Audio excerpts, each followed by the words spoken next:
पूछिए क्या लगता है आपको ठाकुर जी को देख के, कौन दिखते हैं आपको, वही संबंध बनाओ। वैद्यं वास्तवमत्र वस्तु शिवदम, ठाकुर जी से वास्तविक संबंध बनवाने में आपकी सबसे ज्यादा सहायता करेंगी भागवत जी। और कैसा संबंध बनेगा, बोले शिवदम, शिवदम यानी कि कल्याणकारी। तो विषय, अधिकारी, संबंध और अंतिम बात आती प्रयोजनम।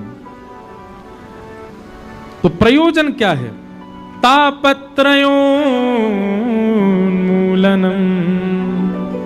भागवत जी का प्रयोजन क्या है, 3 प्रकार के ताप, 3 प्रकार के दुख होते हैं हम सबके जीवन में, आदि दैविक, आध्यात्मिक, आदि भौतिक।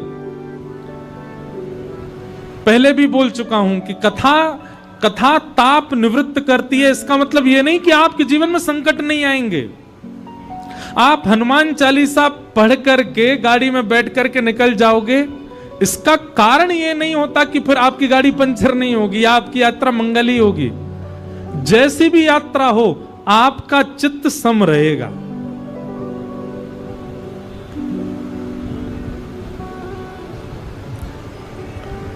समत्व सिखाती हैं भागवत जी कथा। वैद्यम वास्तवमत्र वस्तु शिवदम तापत्रयोन्मूलनम। श्रीमद्भागवते महामुनि कृते किंबा परैरीश्वर सद्यो हृदयमरुद्यते कृतभिः शुश्रूषुभिस्तत्क्षणात्।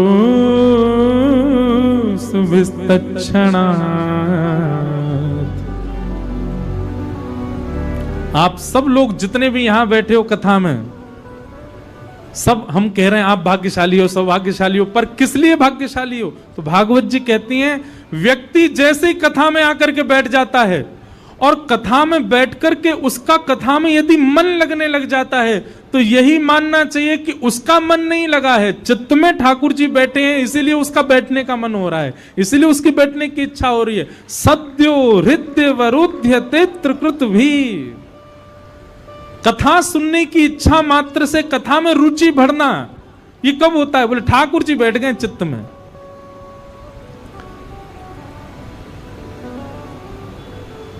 बंधुओं, कथा सुनते समय सप्ताह के लिए आप इतने पवित्र हो कि ठाकुर जी चित्त में बैठे हैं, पर होता क्या है, 7 दिन के बाद जब पुनरावृत्ति वही संसार की होती है, वही ठाकुर जी फिर त्याग कर देते। मतलब कथा सुनना एक प्रकार का अवसर है कि